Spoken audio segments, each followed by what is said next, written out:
Alright, so I thought I would do one that went over a little bit of how we use the number line to convert numbers. And I like the number line because it's a nice visual representation of how to convert numbers from one thing to another. Now, typically in engineering, we only use the ones that I have listed at that top left, and we might go a little further out to pico or tera, but those are kind of the big ones there, and it's certainly enough to give you an idea. And we don't typically use the ones in between as actual designators, so we use those by threes, like that 3 thing. And so I put it up there, and you can see the number line just has the designator on it, but I wanted you to know what each designator stood for. So I included the names up there at the top. All right, so we're going to look at the first one. It's 4.00. Now that's an indicator that, so if you look at the end of your number and there's nothing there, it indicates that you are at units. So whatever they've given you, you're at units. Now, it's also important where the decimal place is, because the designator at the end is a indicator of the location of the decimal place. So, if I put 4.00, then my 4 is to the left of units, and my 2 zeros are to the right, and I'm going to put it up on the board. Okay, using that same logic, if I go down to the next one and I have 4.00 milli, well, then milli indicates that the decimal place is at the milli point. And if that is the case, then the 4 is to the left of the milli and the 2 zeros are to the right. I'm going to put that up too. Now, if you look at the top, you can see 4.00K. So kilo is the indicator for where the decimal place is located. And we're going to have the 4 to the left of kilo and the 2 zeros to the right.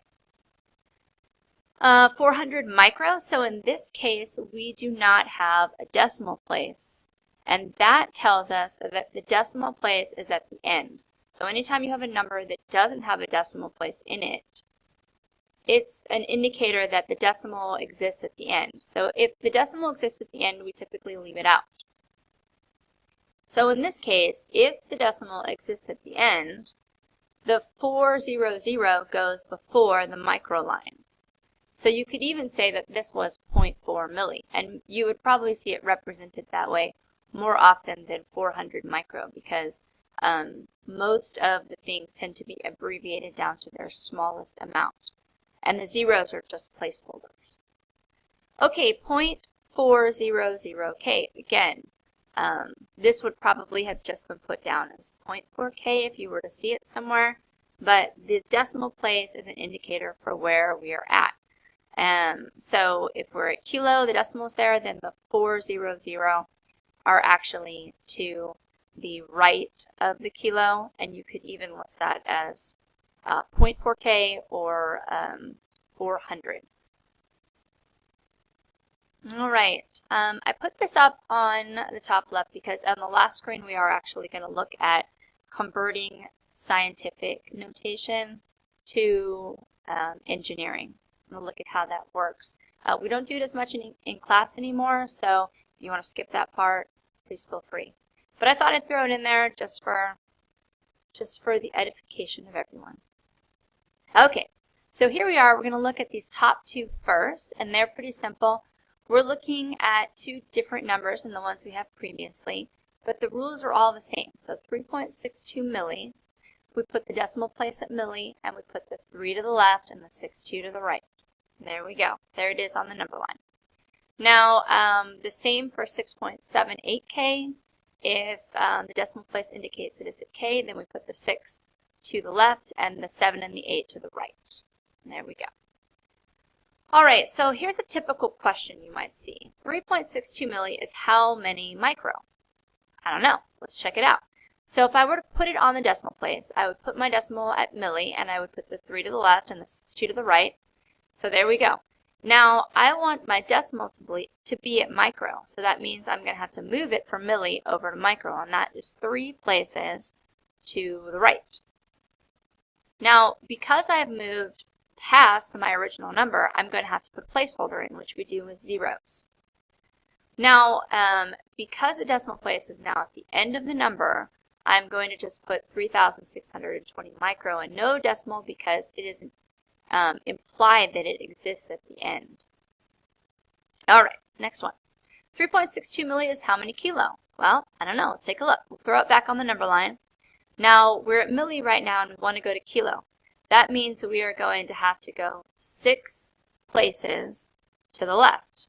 So we're going to start there at our milli and we're going to start going over to the left, over to kilo. Now, you notice there's a bunch of empty spaces there. We're going to have to put zeros in for all of those. And this, by the way, would be a very inefficient way to put a number down. We're just trying to understand how it works. I never put anything like this. Okay, so you would have 0.0000362 kilo. All right, now let's look at that middle one on the right. 6.78K is how many mega? Well, let's put our 6.78K up there and see. So we're going from kilo to mega. We're going to go 3 places to the left. Of course, we're going to need some placeholders because we moved, and now we're going to have our decimal place in mega. So we're going to have 0.00678 meg. All right, and 6.78K is how many milli? Well, again, put our number there. 6.78K, we're going to go from K to milli. We're going to go 6 places to the right. Now, the first two, that 7 and 8, they have numbers there, and but the last 4 do not, so we're going to have to fill in zeros for those. Again, because the decimal place exists at the end, we're going to leave it off with just an understanding that it is there. And then we would end up with 6,780,000 milli. All right, and this is that scientific to engineering notation. So if I have 2 times 10 to the 6, 10 to the 6 is an indicator of how many zeros. And because it is positive, we're going to be adding zeros. We're moving to the right. So what it would look like would be this, 2 million.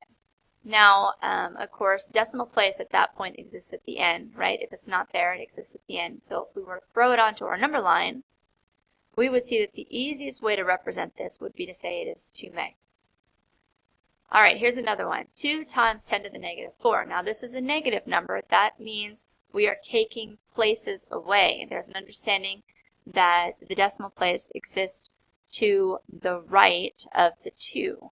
So if we're going to go 4 places to the left, 2 is going to be one of them, but then we are going to have to add 3 zeros as a placeholder. So we have 0.0002. Now if we put that on the number line, because now we're in units, so it is going to be 0002 to the right of units. And there we put it on our number line, and we would see the easiest way to represent that would really be 0.2 milli, although you could put 200 micro. Okay, 7.29 times 10 to the negative 6. Again, we have a negative number, so we are going to take places away. We're going to the left. Now, as we go to the left, we are going to use 7 as one of our spots, but we are going to have 5 empty spots, so it's going to be 0.5 zeros and then 729. And there we go. You can see that. When we put it on our number line, remember again, because there's no designator at the end, units is the place that our decimal point is at. And because of that, we put in all of our numbers, in this case, to the right of units, and we end up with this on the number line. So the easiest way to represent it, we can see, would be 7.29 micro. All right, last one. 3.68 times 10 to the 6. So again, this is a positive number. We're going to the right. We're going to add places.